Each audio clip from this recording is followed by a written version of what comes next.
Hello friends, welcome to my YouTube channel. I hope आप लोग अच्छे हों और अपनी तैयारी को बहुत अच्छे करें। दोस्तों, तो आज हम लोग करेंगे 2014 का हमने सीटीबी कंप्लीट करा था। आज हम लोग देखेंगे ईवीएस को देखेंगे अच्छे तरीके से। और आप लोगों का बहुत अच्छा रिस्पांस भी था। और देखिए, हम लोग ईवीएस को करेंगे अच्छे तरीके से, एक एक पॉइंट को समझते चलेंगे। चलिए, और देखिए, थोड़ा आप लोगों को छोटा सा इन्फॉर्मेशन देना चाहता हूँ कि प्रीवियस होने के बाद अब इसमें हम बीच बीच में मैं सोच रहा हूँ कि टॉपिक वाइज किस टॉपिक से प्रीवियस में कितने क्वेश्चन बने, उस हिसाब से हम लोग लाएंगे सीडीपी ईवीएस हिंदी को। तो मैं एक दिन लाऊंगा आप लोगों को, अगर अच्छा लगेगा जरूर बताइएगा। ये तो पूरा हमारा प्रीवियस है, लेकिन उसमें किस टॉपिक से कितने क्वेश्चन बने उसको हम लोग देखेंगे। टॉपिक वाइज रहेगा, प्रीवियस ईयर हम लोग करेंगे। तो चलिए, इधर उधर बातें ना करेंगे और मेन मुद्दे पर आएंगे, अच्छे तरीके से इसको देखेंगे, क्वेश्चन देखेंगे। ईवीएस हम लोग देखेंगे पर्यावरण अध्ययन। ठीक, चलिए देखते हैं कि क्वेश्चन को। पहला क्वेश्चन करें, यानी 61 नंबर क्वेश्चन। निम्नलिखित में से सत्य कथन चुनिए। थोड़ा सा देखिए इसको अच्छे तरीके से। ये जानवरों वाले एक टॉपिक से दिया गया है, इसको देखेंगे अच्छे तरीके से। हाथियों के बारे में दिया गया है। चलिए थोड़ा समझते चलेंगे। पहला कह रहा है कि कह रहे कि हाथी गंदले पानी में खेलना पसंद करते हैं क्योंकि ये कह रहा है कि क्योंकि इससे इनके शरीर को ठंडक मिलता है। सही बात है, पहला ऑप्शन सही है। दूसरा कह रहा है अधिकांश हाथी दिन में लगभग 10 घंटे आराम करना और सोना पसंद करते हैं। और तीसरा ऑप्शन कह रहा है कि 3 महीने के हाथी के बच्चे का वजन कम से कम 200 कुंटल यानी 200 किलोग्राम होता है। ठीक। और चौथा कह रहा है कि अधिकांश बड़े हाथी एक दिन में लगभग 100 किलोग्राम पत्ते व झाड़ियां खा लेते हैं। तो देखिए, अगर देखा जाए थोड़ा सा, तो ऑप्शन अगर देखा जाए तो इसमें सी आपका सही होगा, यानी पहला, तीसरा और देखिए कौन सा ऑप्शन है, पहला, तीसरा और चौथा, यानी दूसरा हमारा गलत है। यानी 10 घंटे नहीं, 4 से 5 घंटे आराम करते हैं। ठीक। तो चलिए, तो ऑप्शन सी को हम लोग लॉक करते हैं। ऑप्शन सी आपका राइट हो जाएगा। देखिए एक्सप्लेन को भी समझते चलेंगे। करे कि एक कथन जो है पहला, तीसरा, चौथा इसमें सही है। देखिए, हाथी गंदले पानी में खेलना पसंद करते हैं क्योंकि इससे इनके शरीर को ठंडक मिलती है। 3 महीने के हाथी के बच्चा का वजन लगभग कितने का होता है, 200 किलोग्राम का। और कह रहे कि अधिकांश बड़े हाथी एक दिन में लगभग 100 किलोग्राम पत्ती और झाड़ी खा लेते हैं। तो ये उम्मीद होगी चीज आपको समझ में आएगा। आगे बढ़ेंगे हम लोग क्वेश्चन नंबर 62 को देखते हैं हम लोग। कह रहे कि मधुबनी चित्रकला के बारे में सही कथन चुनिए। तो देखिए, मधुबनी चित्रकला ऑप्शन देखिए, हम लोग डायरेक्ट ऑप्शन पे चलेंगे, एक्सप्लेन को समझते चलेंगे। ऑप्शन डी राइट हो जाएगा आपका, यानी कि ए बी सी राइट होगा। ठीक। अब देखिए, इसमें हम लोग क्या करेंगे थोड़ा सा, अब आप लोग एक्सप्लेन इसको जो ऑप्शन है इसको इनिमुलेट करना सीखिए। जैसे देखिए, मधुबनी जब आपसे मिलेगा तो यह बिहार से लिया गया। ठीक। जब ऑप्शन डी देखिए राजस्थान दिया है, तो जिस जिस ऑप्शन में डी होगा उसको आप काट दीजिएगा, वैसे आपका आंसर मिल जाएगा। ठीक। तो आप उसे उसको जैसे इनिमुलेट करना सीखिए, ऑप्शन को हटाना सीखेंगे तो समय का भी बचत होगा और जल्दी से आप आगे बढ़ जाएंगे। चलिए थोड़ा सा हम लोग समझते चलेंगे मधुबनी के बारे में। ऑप्शन डी राइट होगा। अब थोड़ा सा एक्सप्लेन को समझते चलेंगे। मधुबनी चित्रकला के बारे में कथन ए बी सी सही है। मधुबनी चित्रकला मिथिलांचल क्षेत्र जैसे बिहार के दरभंगा, मधुबनी एवं नेपाल के कुछ क्षेत्रों में प्रमुख चित्रकला है। मधुबनी चित्रकला बहुत पुरानी है। इस तरह के इसके चित्रों में इंसान, जानवर, पेड़, फूल, पक्षी, मछलियां आदि के चित्र को बनाने में रंगों का इस्तेमाल किया जाता है। ठीक। और इसे एक फैक्ट और बनता है, इसमें प्राकृतिक रंगों का प्रयोग किया जाता है, हल्दी और चावल का इस्तेमाल किया जाता है। ठीक। आगे बढ़ेंगे हम लोग, क्वेश्चन नंबर 63 का है। कोई पक्षी, यानी कि कोई पक्षी पेड़ की ऊंची डाल पर अपना घोंसला बनाता है।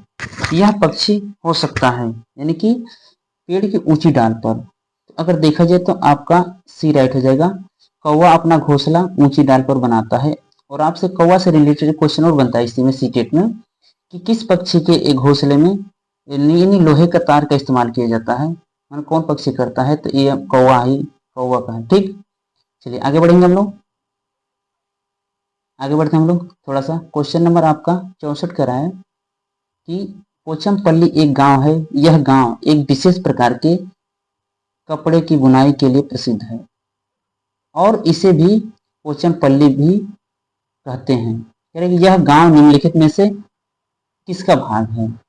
तो अगर देखा जाए तो पोचमपल्ली आपका Andhra Pradesh, option C right हो जाएगा। पोचमपल्ली आंध्र प्रदेश का गांव, यानी आंध्र प्रदेश का गांव था। यह कह रहे कि यहाँ साड़ियों की बुनाई की जाती है। पोचमपल्ली पहले आंध्र प्रदेश में था लेकिन अब तेलंगाना का भाग है। यानी प्रेजेंट टाइम अगर पहले किसका भाग था, आंध्र प्रदेश, लेकिन अब तेलंगाना का भाग है। तो आंध्र प्रदेश और तेलंगाना दो, अगर दोनों ऑप्शन में जैसे एक ऑप्शन में अगर तेलंगाना चाहे आंध्र प्रदेश हो तो आप अगर तेलंगाना तो उसको भी ले सकते हैं, और पुराने हिसाब से अगर देखें तो आंध्र प्रदेश चलेगा। उम्मीद होगी चीज आपको समझ में आएगा। आगे बढ़ते हैं हम लोग क्वेश्चन नंबर 65। क्वेश्चन नंबर 65 कह रहा है, देखिए अगर देखिए सीटेट का, देखिए ईवीएस में ये होता है कि आप एनसीईआरटी को अगर अच्छे तरीके से पढ़ लेते हैं तो आपको इसमें कम से कम 15 नंबर का आता है, 15 में कम से कम आप 14 नंबर ला सकते हैं। और पेडागोजी को समझ कर करेंगे अच्छे तरीके से तो आपका अच्छा खासा 20-25 नंबर आराम से आ जाएगा। ठीक, तो अच्छे तरीके से इससे अगर यूपी टेट से अगर इसका अगर कंपेयर करें तो इससे आसान सीटेट होता है, खाली समझ के बेस को होता है। या रेगिस्तान ओक के बारे में सही कथन चुनिए। अब देखिए, अब ऑप्शन देखा जाए तो इसमें आपका ऑप्शन हो जाएगा बी राइट होगा। थोड़ा सा हम लोग समझते चलेंगे, ए बी यानी ए सी डी यानी बी होगा। तो कह रहे ए वाला कह रहे कि यह एक ऑस्ट्रेलिया में पाया जाने वाला पौधा है। और सी कह रहा देखिए इस पेड़ की जड़ें जमीन में उस गहराई तक जाती है जब तक कि पानी तक न पहुंच पाए। ठीक, तो रेगिस्तानी ओक के बारे में ए सी डी सही कथन है, तो ऑप्शन आपके बी राइट हो जाएगा। चलिए आगे बढ़ेंगे, हम डी ऑप्शन को भी थोड़ा सा देख लेते हैं। कह रहा है कि इसमें कह रहा है कि इस पेड़ के तने में पानी जमा होता रहता है और स्थानीय लोग पतले पाइप का प्रयोग करके इस पानी को पीते हैं। ये सब विशेषताएं ओक वाले वृक्ष में है, रेगिस्तानी ओक में। ठीक, चलिए आगे बढ़ेंगे हम लोग। क्वेश्चन नंबर आपका 66 का है। 66 क्वेश्चन का है, देखिए अबू धाबी के विषय में सही कथन चुनिए। यह एक रेगिस्तानी इलाके में है। अबू धाबी में पानी पेट्रोल से महंगा है, सही बात है। और कह रहे कि यह एक स्थानीय भाषा अरबी है। और अबू धाबी में मुद्रा यानी कि ये रुपया जो है दिनार होता है। देखिए थोड़ा समझते चलेंगे तो देखिए ऑप्शन डी राइट हो जाएगा। तो देखिए अगर यहाँ पे देखा जाए तो यहाँ पे थोड़ा सा हम लोग समझते चलेंगे। देखिए अबू धाबी के विषय में ए बी सी कथन सही, यानी डी आपका गलत हो जाएगा। ठीक, डी आपका ऑप्शन गलत हो जाएगा। चलिए आगे बढ़ते हैं हम लोग। क्वेश्चन नंबर हमारा 67।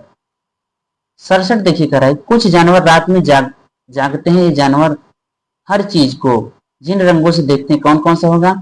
तो अगर देखा जाए तो इसमें काला और सफेद से देखते। देखिए प्रीवियस वाले में बार बार क्वेश्चन रिपीट होते हैं, आपने प्रीवियस पिछले वाला पेपर आपने किया होगा तो आपको जरूर मालूम हुआ होगा। चलिए आगे बढ़ते हैं हम लोग। कुछ चित्र दिया है इसमें हम लोग देखेंगे।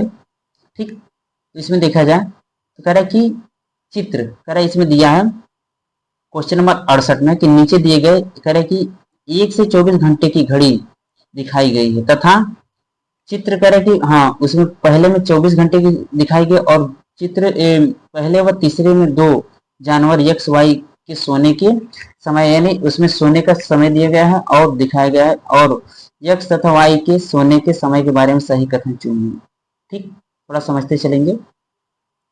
इसमें ऑप्शन अगर देखा जाए तो ऑप्शन इसके सी राइट हो जाएंगे। सी अगर ऑप्शन देखा जाए तो इसके राइट होंगे। कह रहे कि यक्स 4 घंटे सोता है जबकि वाई 18 घंटे सोता है। तो यक्स 4 घंटे और जबकि वाई क्या होता है 18 घंटे सोता है। ठीक, इस कंसेप्ट को आप ऐसे समझ सकते हैं। आगे बढ़ते हैं हम लोग, थोड़ा सा इसमें डिटेल में नहीं दिया है तो अब चलिए 69 नंबर क्वेश्चन कह रहे हैं कि मृत सागर क्या है। ऐसा सागर जिसका पानी जहरीला होता है, नहीं। ऐसा सागर जो सभी जानवर करे कि जो ऐसा सागर जो सभी महासागरों व सागरों से ज्यादा नमकीन है। ऐसे सागर जिसमें ज्वार भाटा बहुत तेजी से आते हैं। ऐसे सागर जिसमें जहाज चलाने के खतरनाक होते हैं। तो ऑप्शन इसमें देखा जाए तो ऑप्शन बी होना चाहिए। चलिए देखते हैं हम लोग। ऑप्शन यानी 69 के ऑप्शन बी होगा। देखिए आप यहाँ से कॉन्सेप्ट समझ में आ गया। कह रहे कि मृत सागर समूह करे कि समूह तल से 400 मीटर नीचे है। इससे करे इसे दुनिया का सबसे निचला बिंदु भी कहते हैं। इस करे इसका घनत्व सबसे अधिक होता है, इसलिए इसे कोई करे इसमें कोई मछली जीवित नहीं बचती है। मृत सागर में प्रचुर मात्रा में खनिज पाए जाते हैं। फिर एक साधारण जल की तुलना में 20 गुना ज्यादा ब्रोमीन और 50 गुना ज्यादा मैग्नीशियम, 10 गुना ज्यादा आयोडीन होता है। ये चीज आपसे पूछ सकता है, अगर पेपर को कब बनाना चाहे तो ऐसे क्वेश्चन बनाएगा। चलिए क्वेश्चन नंबर 70 हम लोग देखेंगे कि कक्षा 3 के विद्यार्थियों को भोजन का पाठ पढ़ाते समय अंजलि भोजन संबंधित आदतों में सांस्कृतिक क्षेत्रीय विविधता पर विशेष ध्यान देना चाहती है। नीचे दिए गए अधिगम अवसरों में किसके द्वारा विद्यार्थियों को वांछित तरीके जानकारी दी जा सकती है। ऑप्शन अगर देखा जाए इसमें तो ऑप्शन आपका राइट हो जाएगा बी। बी ऑप्शन को लॉक करेंगे हम लोग। देखिए एक्सप्लेन को ही समझते चलेंगे। विभिन्न क्षेत्रों में संस्कृतियों के विद्यार्थियों में उनके घरों में खाए जाने वाले भोजन मंगाकर प्रदर्शित करना और सहपाठियों से सूचनाओं का आदान प्रदान करना। तो उम्मीद होगी चीज आपको समझ में आया होगा। आगे बढ़ते हम लोग। क्वेश्चन नंबर 71 करा देखिए। कक्षा 5 के विद्यार्थियों को पर्यावरणीय चिंताओं के बारे में पढ़ाते समय प्रीति प्रदूषण पर अधिक बल देना चाहती है। कह रहे वांछित उद्देश्य को प्राप्त करने के लिए नीचे दिए गए क्रियाकलापों में कौन सा सर्वाधिक प्रभावी होगा। तो देखा जाए तो ऑप्शन आपके राइट हो जाएगा सी। कह रहे कि विद्यार्थियों से विभिन्न प्रकार के प्रदूषणों से संबंधित समूह परियोजना पर कार्य करने के लिए कहना। ठीक, एक्सप्लेन को आप देख सकते हैं, वही चीज आपको दिया गया है, आप उसको देख सकते हैं। ठीक, चलिए आगे बढ़ेंगे हम लोग। क्वेश्चन नंबर 72 आपका करा है। नेहा कक्षा 5 के ईवीएस विषय में नीचे दिए गए मूल्यांकन तकनीक का प्रयोग करती है। तो ऑप्शन अगर देखा जाए आपका तो ऑप्शन आपका हो जाएगा बी। बी आपका राइट हो जाएगा। ठीक, यानी देखिए थोड़ा समझते हैं। बी में पहला और चौथा, पहला करे कि हस्तसिद्ध क्रियाकलापों का मूल्यांकन सही है, और इसमें चौथा आपका करे कि मौखिक परीक्षाएं, और बाकी इधर सब गलत होंगे। तो आपका ऑप्शन हो जाएगा बी, यानी कि पहला और चौथा इसमें सही हो जाएगा। चलिए आगे बढ़ते हैं हम लोग। क्वेश्चन नंबर हमारा 73 को देखेंगे। क्वेश्चन नंबर 73 कह रहे देखिए, ईवीएस में किसी अच्छे गृह कार्य को मुख्यतः किस प्रकार केंद्रित होना चाहिए। ऑप्शन देखा जाए तो ऑप्शन आपके राइट हो जाएगा सी। कह कि विस्तारित अधिगम के लिए चुनौतियां और उत्तेजना। थोड़ा समझते चलेंगे अच्छे तरीके से। ईवीएस में किसी अच्छे गृह कार्य के मुख्यतः विस्तार रूप से कठिनाइयों वाला होना चाहिए, जिसमें विद्यार्थी जब वह गृह कार्य करे तो उसे अधिक से अधिक जानकारी उस विषय में अर्जित करनी पड़े जिस विषय पर वह गृह कार्य कर रहा है। अतः ईवीएस में किसी अच्छे गृह कार्य के मुख्यतः विस्तारित अधिगम के लिए चुनौतियां और उत्तेजना पर केंद्रित होना चाहिए। उम्मीद होगी चीज आपको समझ में आया होगा। देखिए पेडागोजी को समझ के आप करेंगे तभी आप कर सकते हैं। ठीक, अच्छे तरीके क्वेश्चन को एक बार नहीं समझे तो 2 बार पढ़िए, उसके बाद अच्छे तरीके से ऑप्शन को मिलाना सीखिए कि उससे कितना रिलेटेड हो रहा है। ठीक, तभी जाकर आप आराम से ये क्वेश्चन ऑप्शन को हटा सकते हैं जो गलत ऑप्शन होगा। क्वेश्चन नंबर 74 करा है कि शालिनी ने कक्षा 4 के विद्यार्थियों को विज्ञान केंद्र सिखाने के लिए शैक्षणिक भ्रमण की योजना बनाई है। कह कि नीचे दिया गया कौन सा सामान्य निर्देश इस भ्रमण के लिए अप्रासंगिक है। ठीक, ऑप्शन अगर देखा जाए तो डी आपका राइट हो जाएगा। थोड़ा समझते हैं हम लोग अच्छे तरीके से, एक्सप्लेन को समझेंगे ऑप्शन भी समझ में आ जाएगा। शालिनी इसमें कक्षा 4 के विद्यार्थियों को अगर विज्ञान केंद्र सिखाने के लिए शैक्षणिक भ्रमण पर ले जाती है तो शालिनी शिक्षार्थियों को यह निर्देश नहीं देगी कि वह अपने पूरे दिन का बस्ता लेकर चले, यानी कि वह निर्देश नहीं देगी, क्योंकि वह विद्यार्थियों को शैक्षणिक भ्रमण के लिए ले जाती है, किसी विद्यालय में नहीं। यानी कि अगर उनको ले जाती है तो उनको ये नहीं कहेगी कि बस्ता लेकर दिन भर साथ हमारे घूमो, नहीं। ठीक, उम्मीद होगी चीज आपको समझ में। आगे बढ़ते हम लोग। क्वेश्चन नंबर 75 यानी 75। ठीक, प्राथमिक स्तर की अच्छी ईवीएस पाठचर्या में होना चाहिए। कौन सा होना चाहिए? ऑप्शन देखिए आपका हो जाएगा बी, राइट हो जाएगा। अपने आसपास को खोजने के अवसर प्रदान करना। अब देखिए आप थोड़ा सा दिमाग लगाएंगे तो अगर जो अवसर है यानी अवसर प्रदान कर रहा है जो बच्चे के हित में, वही आपका ऑप्शन सही हो जाएगा। ठीक, उम्मीद होगी ये चीज आपको समझ में। तो जो चीज यहाँ पे लिखा वही चीज ऑप्शन में है, तो दोनों को देख सकते हैं, एक्सप्लेन ऑप्शन दोनों। ठीक, चलिए क्वेश्चन नंबर 76 कराए। क्वेश्चन नंबर 76 आपको कराए देखिए कि प्राथमिक स्तर पर ईवीएस पाठ्य पुस्तकों में कविताएं और कहानियां सम्मिलित करने का कारण क्या है। ठीक, तो ऑप्शन आपको अगर देखा जाए तो सी राइट हो जाएगा। कह रहे कि मूल्य संकल्पनाओं के अधिगम में वृद्धि करना। तो यही चीज देखिए, एक्सप्लेन को समझेंगे। प्राथमिक स्तर पर ईवीएस पाठ्य पुस्तकों में कविताएं और कहानियां सम्मिलित करने का कारण यह है कि जब विद्यार्थी यानी शिक्षार्थी को ईवीएस की पुस्तकों का अध्ययन कराया जाए तो अभ्यास कराया जाए तो विद्यार्थी को मूल संकल्पनाओं के अधिगम में वृद्धि करना। तो आई होप आपको ये चीज समझ में आया होगा। आगे बढ़ते हम लोग क्वेश्चन नंबर 77 यानी 77। करें चार भावी शिक्षकों के कक्षा 5 के शिक्षार्थियों यानी विद्यार्थियों के लिए मूल विषय यात्रा पर प्रस्तुतिकरण बनाने के लिए कहा गया। प्रत्येक ने निम्नलिखित नीतियों में से किसी एक पर मुख्य रूप से केंद्रित किया। थोड़ा समझते चलेंगे। क्वेश्चन आप आके इधर है, ऑप्शन इधर होंगे। चलिए तो अब यहाँ थोड़ा समझते चलेंगे। ऑप्शन डी राइट हो जाएगा। कह रहे कि शिक्षार्थियों में यात्रा में उपयोग किए गए विभिन्न साधनों के अनुभवों का वर्णन करने के लिए कहा गया। ठीक, ये चीज देखिए आपका ऑप्शन इसमें एक्सप्लेन में दिया गया, इसको आप देख लीजिएगा। चलिए आगे बढ़ेंगे हम लोग क्वेश्चन नंबर 78।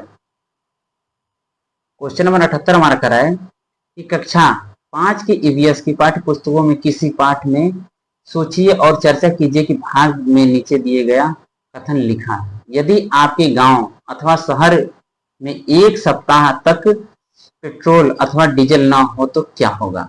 अगर एक सप्ताह ना हो तो क्या होगा, इसके बारे में थोड़ा समझते चलेंगे। इसमें देखिए ऑप्शन आपका सी राइट हो जाएगा कि वास्तविक जीवन की चिंताओं को समझने हेतु कल्पना और सोचने विचारने की कुशलता को बढ़ावा देना। ठीक, ये अगर जो मान लीजिए एक हफ्ता अगर पेट्रोल डीजल ना हो तो हम कैसे क्या करेंगे, हमारा आवागमन के साधन सब क्या हो जाएंगे, ठप हो जाएंगे। इस तरीके से क्या होगा, इसमें कल्पना शक्ति की भावना बच्चे के अंदर बढ़ेगी। उम्मीद हुई चीज आपको समझ में होगा। आगे बढ़ेंगे हम लोग क्वेश्चन नंबर 79 करा। देखिए ईवीएस की पढ़ाई में कक्षा में प्रश्नोत्तर तकनीकी का सबसे अच्छा उपयोग किसके लिए किया जा सकता है। अगर ये ऑप्शन बी आपका राइट हो जाएगा। कह रहे शिक्षार्थियों में सीखने की जिज्ञासा उत्पन्न करने के लिए। ठीक, तो ऑप्शन आपका हो जाएगा बी राइट हो जाएगा। ईवीएस की पढ़ाई में कक्षा में प्रश्नोत्तर तकनीकी से शिक्षार्थियों में सीखने की जिज्ञासा उत्पन्न करने के लिए उपयोग की जा सकती है, क्योंकि जब कक्षा में विद्यार्थी शिक्षार्थियों से प्रश्नोत्तर करेंगे तो उनमें जानने की इच्छा उत्पन्न होगी। तो आप इसे क्वेश्चन देख सकते हैं। आगे बढ़ते हैं क्वेश्चन नंबर 80 कह रहा है कि प्राथमिक स्तर पर ईवीएस की पढ़ाई एक प्रमुख उद्देश्य है। कौन सा ऑप्शन देखिए आपका सी राइट हो जाएगा। कक्षा की पढ़ाई को शिक्षार्थी की विद्यालय से बाहर के जीवन से संबंधित करने की में सहायता करना। ठीक, उम्मीद होगी चीज आपको समझ में आएगा। ऑप्शन को भी आप देख सकते हैं और एक्सप्लेन को भी देख सकते हैं। चलिए आगे बढ़ेंगे हम लोग। देखिए एक्सप्लेन में जो नया चीज मिलेगा हम लोग उसको उस पर चर्चा करेंगे, जो सेम रहेगा उसको हम लोग चर्चा नहीं करेंगे। ठीक, क्योंकि हमें समय भी बचाना है और क्वेश्चन भी करना है। यानी 80 होगी। अब 81 नंबर क्वेश्चन हम लोग देखेंगे। 81 नंबर का क्वेश्चन कह रहे देखिए कि प्राथमिक स्तर पर वृक्षों के संरक्षण की संकल्पना के बारे में विद्यार्थियों को संवेदनशील बनाने के लिए नीचे दिया गया कौन सा क्रियाकलाप उपयुक्त नहीं है। तो ऑप्शन अगर देखा जाए तो इसमें सी आपका निगेटिव पूछा है। देखिए बच्चों को लकड़ी के लट्ठों का भंडारण दिखाना। अब देखिए थोड़ा समझते चलेंगे, अब एक्सप्लेन को समझेंगे हम लोग अच्छे तरीके से। प्राथमिक स्तर पर वृक्षों के संरक्षण के संकल्पना के बारे में विद्यार्थियों की संवेदनशील बनाने के लिए उन्हें लकड़ी के लट्ठों का भंडार दिखाना सबसे उपयुक्त क्रियाकलाप नहीं होगा। ठीक, अब थोड़ा सा हम लोग ऑप्शन को देख लेते हैं। एक वृक्ष पर नारा लेखन प्रतियोगिता आयोजित करना, प्रत्येक छात्र को एक वृक्ष को अपनाकर उसकी देखभाल करने के लिए प्रोत्साहित करना। सही बात है। वृक्ष पर पोस्टर बनाने की प्रतियोगिता आयोजित करना। अगर इस तरह कराएंगे तो बच्चों के अंदर एक चीज आएगा, लेकिन लकड़ी की गट्ठर दिखाकर इससे समस्या का समाधान नहीं होगा। आगे बढ़ते हैं हम लोग क्वेश्चन नंबर 82 कराएं कि ईवीएस की कक्षा में जल का पाठ पढ़ाते समय अंजलि ने अपनी कक्षा में जल के विभिन्न स्रोतों और जल को संरक्षित करने के लिए व्यक्तिगत क्रियाओं पर रोल प्ले आयोजित किया। ये करे इस क्रियाकलाप का मुख्य उद्देश्य क्या है, यानी उसने रोल प्ले कराया बच्चों का, तो उसका उद्देश्य क्या है। देखिए आपका हो जाएगा ऑप्शन सी हो जाएगा। अधिगम की प्रक्रिया में करे विद्यार्थियों का सक्रिय भाग लेना सुनिश्चित कराना। ठीक, तो जिसमें बच्चा अगर एक क्रिएटिविटी कर रहा है वो ऑप्शन करेक्ट सही होगा 100%। चलिए आगे बढ़ते हैं हम लोग। ऑप्शन भी आप एक्सप्लेन भी देख सकते हैं, वही चीज लिखा है। आगे बढ़ेंगे। क्वेश्चन नंबर 83 कह रहा है कि प्राथमिक स्तर पर ईवीएस की पाठ्यचर्या को शुद्ध विज्ञान और सामाजिक विज्ञान की संकल्पनाओं को सम्मिलित करके विकसित किया गया, ऐसा करने का मुख्य उद्देश्य है। ऑप्शन आपका ए राइट हो जाएगा। कह रहे कि शिक्षार्थियों को पर्यावरण को साकल्यवादी ढंग से देखने योग्य बनाना। ठीक, उम्मीद होगी चीज आपको समझ में आओगे। देखिए वही चीज आपका लिखा है जो क्वेश्चन मैंने पढ़ा, वही क्वेश्चन का ऑप्शन साथ ही दे दिया गया, आप उसको देख लीजिएगा। आगे बढ़ेंगे हम लोग। क्वेश्चन नंबर 84 कह रहा है कि ईवीएस कक्षा में सामाजिक असमानताओं पर अधिक बल देने के लिए निम्नलिखित में से कौन सा अधिक प्रभावी अधिगम होगा। इसमें ऑप्शन अगर देखा जाए तो डी आपका राइट हो जाएगा। विद्यार्थियों के समूह परियोजना का भार अपने ऊपर लेने के लिए कहना। ठीक, उम्मीद हुई चीज आपको समझ में आया होगा। एक्सप्लेन को भी देख सकते हैं, वही क्वेश्चन जो लिखा क्वेश्चन के अनुसार एक चीज आंसर दिया गया। आगे बढ़ते हैं हम लोग। क्वेश्चन नंबर 85 करा है। 85 देखिए करा है कि पसंद नापसंद के बारे में चर्चा करते समय किसी छात्र ने कहा, मुझे और मेरी माँ दोनों को सांप खाना बहुत पसंद है। जब जब भी हमारे सांप खाने की इच्छा होती है तो हम हम पास के किसी होटल में जाकर के लिंग हु फेन खाते हैं। यह छात्र कहाँ का हो सकता है? ये छात्र आपका हांगकांग का होगा। ऑप्शन आपका बी राइट हो जाएगा। भोजन से संबंधित जो हमारा थीम है उसमें भोजन वाला टॉपिक से दिया गया है। ठीक, तो जो विद्यार्थी लिंग हु फेन खाता है तो वो सांप का जो एक सांप का बनाया हुआ डिश है वो यानी हांगकांग का बच्चा होगा, वो सांप खाता होगा। ठीक, चलिए आगे बढ़ेंगे हम लोग। आगे बढ़ते हैं हम लोग। क्वेश्चन नंबर आपका 86 कह रहे कि ब्रेल लिपि के बारे में नीचे दिए गए कथनों का अध्ययन कीजिए। ठीक, पहला कह रहे कि ब्रेल को मोटे कागज पर बिंदु उभरे हुए बनाकर लिखा जाता है। सही बात है, ऑप्शन ए ऑप्शन पहला वो सही है। यह लिपि 8 बिंदुओं पर आधारित है, ये भी सही है। करे कि तीसरा करे बिंदुओं को पंक्ति किसी नुकीले औजार से बनाई गई, ये भी सही है। और इसी उभरे हुए बिंदुओं पर हाथ फेरकर पढ़ा जाता है। अगर देखा जाए तो इसमें ऑप्शन एक यानी कि दूसरा नहीं सही, बाकी ये तीसरा और पहला ऑप्शन सही है। तो आपका तीसरा चौथा राइट होगा, यानी कि दूसरा हमारा इसमें कह रहे कि यह लिपि 8 बिंदु पर आधारित, यानी कि देखिए थोड़ा सा हम लोग यहाँ पे 8 नहीं 6 बिंदु पर आधारित है, तो ऑप्शन यानी सेकेंड वाला गलत हो जाएगा। जहां जहां सेकेंड है उसको काट दीजिए और यानी पहला और तीसरा चौथा आपका राइट हो जाएगा। थोड़ा सा एक्सप्लेन को समझेंगे अच्छे तरीके से, इसके बारे में कंसेप्ट समझ में आ जाएगा।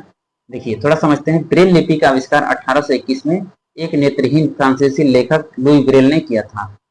ब्रेल को मोटे कागज पर बिंदु उभरे हुए बनाकर लिखा जाता है जो अलग अलग अक्षरों, संख्याओं और विराम चिन्हों को दर्शाते हैं। ठीक, यह लिपि 6 बिंदुओं पर आधारित है। यहाँ देखिए 8 इसलिए वो ऑप्शन सेकंड वाला ऑप्शन गलत था, यानी 8, इसको ध्यान रखिएगा आपको।